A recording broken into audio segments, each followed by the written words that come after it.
નમસ્કાર. આજના ખાસ વિશ્લેષણમાં સ્વાગત છે. સીધી જ વાત પર આવીએ. ભારતની એક બહુ મોટી નાણાકીય સમસ્યા અને તેના શાનદાર ઉકેલ વિશે આજે આપણે ચર્ચા કરવાના છીએ. લોકો નોકરીઓ બદલતા હોય છે, રાઈટ? અને એ દોડધામમાં ક્યારેક જૂના પ્રોવિડન્ટ ફંડ એટલે કે પીએફના પૈસા ટ્રાન્સફર કરવાનું ભૂલાઈ જાય છે. પરિણામે એ પરસેવાની કમાણી સરકારી સિસ્ટમમાં ક્યાંક અટવાઈ જાય છે. પણ હવે ટેન્શન લેવાની જરૂર નથી. આજે આપણે એક એવા નવા ડિજિટલ રેસ્ક્યુ મિશન વિશે વાત કરીશું જેનું નામ છે ઈ-પ્રાપ્તિ. આ સમજૂતી દ્વારા આપણે એકદમ સરળ ભાષામાં જોઈશું કે આ સિસ્ટમ શું છે અને કેવી રીતે કોઈપણ સામાન્ય નાગરિક એમના પરિવારની અટવાયેલી સંપત્તિ પાછી મેળવી શકે છે. જ્યારે આપણે અટવાયેલી સંપત્તિ વિશે વાત કરીએ છીએ ને, ત્યારે આ કોઈ નાની રકમ નથી. આંકડો સાંભળીને ખરેખર આશ્ચર્ય થશે. સિસ્ટમમાં અત્યારે હજારો કરોડ રૂપિયા એવા પડ્યા છે જેનો કોઈ દાવેદાર જ નથી. આ એવા ખાતાઓ છે જેમાં વર્ષોથી કોઈ જ લેવડ-દેવડ થઈ નથી, એકદમ નિષ્ક્રિય બની ગયા છે. અને સૌથી મોટી વાત, આ કોઈ સરકારી પૈસા નથી. આ સામાન્ય કર્મચારીઓની જ મહેનતની કમાણી છે, જે માત્ર યોગ્ય માહિતીના અભાવે ત્યાં ધૂળ ખાઈ રહી છે. કલ્પના કરો એક વિશાળ, બંધ બેંક વોલ્ટની. ભારતમાં લાખો પીએફ ખાતાઓ બસ આ જ રીતે વર્ષોથી નિષ્ક્રિય છે. એવું બિલકુલ નથી કે આ પૈસા ખોવાઈ ગયા છે અથવા ડૂબી ગયા છે. તે સંપૂર્ણપણે સુરક્ષિત છે, પરંતુ એક મોટી તિજોરીમાં લોક થઈ ગયા છે કારણ કે સિસ્ટમ પાસે વર્તમાન માહિતી નથી. આ હજારો કરોડ રૂપિયા બસ એ જ રાહ જોઈ રહ્યા છે કે કોઈ સાચી ચાવી લગાવે અને તેને પાછા મેળવે. હવે આ સરકારી શબ્દ ઇનઓપરેટિવ પીએફ એકાઉન્ટ એટલે કે નિષ્ક્રિય ખાતું, તેને થોડું સરળ ભાષામાં સમજીએ. એક ફિનાન્શિયલ મેન્ટર તરીકે કહું તો આ કોઈ આર્થિક નુકસાન નથી હોતું. આ માત્ર એક કાગળ પરની પ્રક્રિયા છે.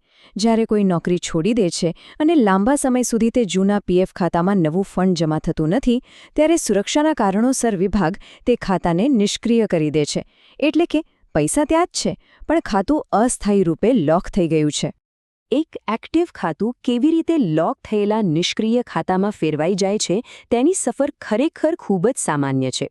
અંતે જે લોક થઈ જાય છે ને, તે દર્શાવે છે કે ફંડ ફ્રીઝ થઈ ગયું છે.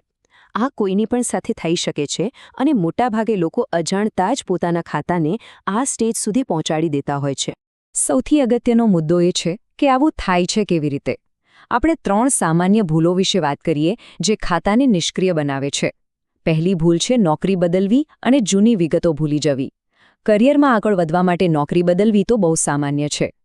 બીજી ભૂલ, નવી નોકરીમાં ગયા પછી જૂના પીએફ એકાઉન્ટનું બેલેન્સ નવા એકાઉન્ટમાં ટ્રાન્સફર કરવાનું જ રહી જાય છે. અને ત્રીજું, જ્યારે જૂના ખાતામાં લાંબા સમય સુધી કોઈ રકમ જમા થતી નથી, ત્યારે સિસ્ટમ તેને આપમેળે નિષ્ક્રિય જાહેર કરી દે છે. જેણે પણ પોતાના જીવનમાં નોકરીઓ બદલી છે, તેમના માટે આ એકદમ જાણીતી પરિસ્થિતિ હોઈ શકે છે. તો આ વિશાળ સમસ્યાનો ઉકેલ શું છે? અહીં એન્ટ્રી થાય છે ઈ-પ્રાપ્તિની.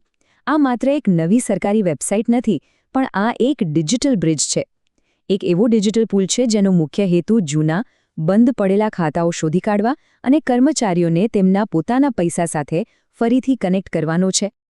કદાચ આ નામ થોડું જટિલ લાગી શકે છે, તો ચાલો તેને છૂટું પાડીએ.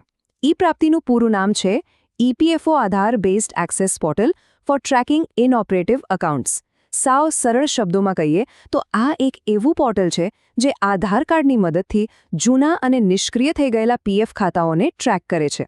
એટલે કે આધાર કાર્ડની તાકાતથી હવે વર્ષો જૂના ખાતાઓ પણ આસાનીથી શોધી શકાશે. હવે તરત પ્રશ્ન થાય કે આ પોર્ટલ કોના માટે સૌથી વધુ ઉપયોગી છે? અહીં 4 મુખ્ય પરિસ્થિતિઓ સમજવા જેવી છે. પહેલી, એવા લોકો જેમણે ઘણા વર્ષો પહેલાં નોકરી બદલી હોય. બીજી, જેમના જૂના પીએફ ખાતાઓ હજુ સુધી નવી યુએએન સિસ્ટમ સાથે જોડાયેલા નથી. ત્રીજી, એવા લોકો જેમને પોતાનો જૂનો મેમ્બર આઈડી પણ યાદ નથી. અને ચોથી પરિસ્થિતિ એમના માટે છે જેમના ખાતાઓ 2014 પહેલાંના છે, જ્યારે આખી સિસ્ટમ જ અલગ રીતે કામ કરતી હતી. જો આમાંથી કોઈપણ પરિસ્થિતિ તમને જાણીતી લાગતી હોય તો આ પોર્ટલ ખરેખર એક આશીર્વાદ સમાન છે. ચાલો હવે આગળ વધીએ. અત્યાર સુધી આપણે સમસ્યા જોઈ, હવે એક્શન ફેઝ તરફ જઈએ. આ અટવાયેલી સંપત્તિ પાછી મેળવવાનો રસ્તો આશ્ચર્યજનક રીતે ખૂબ જ સરળ છે. કોઈપણ સામાન્ય વ્યક્તિ જેને કમ્પ્યુટરનું બહુ જ્ઞાન ન હોય તે પણ આખી પ્રક્રિયા સમજી શકે છે અને એક શાનદાર સફળતાની વાર્તા લખી શકે છે. ખાતું શોધવા માટે ઈ-પ્રાપ્તિ 2 ખૂબ જ શાનદાર તબક્કાઓનો ઉપયોગ કરે છે. જો કે આ પ્રક્રિયા શરૂ કરતા પહેલા એક નાનકડું ડોક્યુમેન્ટ ચેકલિસ્ટ તૈયાર રાખવું જોઈએ, જેમાં તમારી જૂની પે સ્લિપ અને આધાર કાર્ડ હાથવગા રાખવા. પહેલો તબક્કો છે મેમ્બર આઈડી આધારિત શોધ. જો જૂની પે સ્લિપ પરથી મેમ્બર આઈડી મળી જાય તો ખૂબ સરસ, પણ જો એ યાદ ન હોય કે ખોવાઈ ગયું હોય તો શું? ત્યાં આવે છે બીજો તબક્કો, આધાર કાર્ડ દ્વારા શોધ. આ એક બ્રિલિયન્ટ બેકઅપ પ્લાન છે. માત્ર આધાર કાર્ડની વિગતો નાખીને સિસ્ટમ જૂના રેકોર્ડ્સમાંથી ખાતું શોધી કાઢશે. આ આખું પોર્ટલ એક વન સ્ટોપ શોપ છે. અલગ અલગ ઓફિસમાં ધક્કા ખાવાની હવે કોઈ જ જરૂર નથી. ખાતું શોધવાથી લઈને પૈસા હાથમાં આવે ત્યાં સુધીની તમામ કામગીરી આ એક જ સિસ્ટમ દ્વારા થઈ શકે છે. બધું જ એકદમ સીમલેસ. આ 5 ચોક્કસ પગલાઓ ખરેખર કઈ રીતે કામ કરે છે તે સ્પષ્ટ રીતે સમજી લઈએ. પહેલું, પોર્ટલ જૂના એકાઉન્ટ શોધે છે. બીજું, તે આધાર કાર્ડ દ્વારા ઓળખ ચકાસે છે કે સાચી વ્યક્તિ જ દાવો કરી રહી છે ને. ત્રીજું, તે જૂના ખાતાને નવા યુએન સાથે લિંક કરે છે. ચોથું કામ છે નિષ્ક્રિય ખાતાને ફરીથી એક્ટિવ કરવાનું. અને છેલ્લું તેમજ સૌથી અગત્યનું પગલું, હવે તે પૈસાને વર્તમાન સક્રિય ખાતામાં ટ્રાન્સફર કરી શકાય છે અથવા તો સીધા ઉપાડી શકાય છે. આ નવી ટેકનોલોજી એક અત્યંત કાર્યક્ષમ અસિસ્ટન્ટની જેમ બધું જ અઘરું કામ સંભાળી લે છે. આખી પ્રક્રિયાનું પરિણામ શું આવે છે? EPFO ટ્રસ્ટ બ્લુ સિસ્ટમ દ્વારા હવે કાગળિયા એટલે કે પેપર વર્ક ખૂબ ઓછું થઈ ગયું છે. નાણાકીય સલાહકારો પણ માને છે કે આ સિસ્ટમ પારદર્શક અને સુરક્ષિત છે. જો કોઈ પ્રોફેશનલ એડવાઇઝરની મદદ લેવી હોય તો તેમને આ સ્પષ્ટ ઓનલાઈન રેકોર્ડ બતાવવો એકદમ સરળ છે.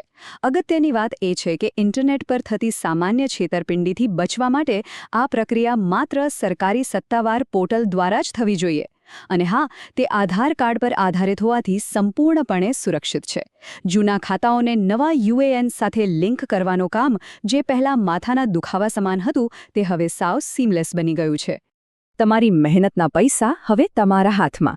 આ માત્ર એક વાક્ય નથી, પણ એક બહુ મોટી સફળતાની વાર્તા છે. આ કોઈ સરકારી ભેટ નથી, પરંતુ વર્ષોથી સખત મહેનત કરનારા કર્મચારીઓનો પોતાનો હક છે જે તેમને પાછો મળી રહ્યો છે. કોઈ પણ જાતની સરકારી ફાઇલોની જટિલતા વગર લોકો આસાનીથી પોતાની સંપત્તિ પરત મેળવી રહ્યા છે. તો અંતમાં એક ખૂબ જ મહત્વનો પ્રશ્ન વિચારવા જેવો છે. શરૂઆતમાં આપણે જે પેલા હજારો કરોડ રૂપિયાના વિશાળ વોલ્ટની વાત કરી હતી ને, શું એવું બની શકે કે તેમાં પડેલી અટવાયેલી સંપત્તિમાંથી કેટલોક હિસ્સો કોઈ કર્મચારીનો કે તેમના પરિવારનો હોય? કદાચ માતાપિતા કે ભાઈ-બહેનનું કોઈ જૂનું ખાતું હોય જે ક્યારેય ટ્રાન્સફર જ ન થયું હોય. માહિતીનો પૂરો લાભ ઉઠાવવો જોઈએ અને સત્તાવાર ઈ-પ્રાપ્તિ પોર્ટલ પર જઈને એકવાર જરૂર ચેક કરવું જોઈએ. આજના આ વિશ્લેષણમાં જોડાવા બદલ ખૂબ ખૂબ આભાર. આશા છે કે આ માહિતી અત્યંત ઉપયોગી સાબિત થશે.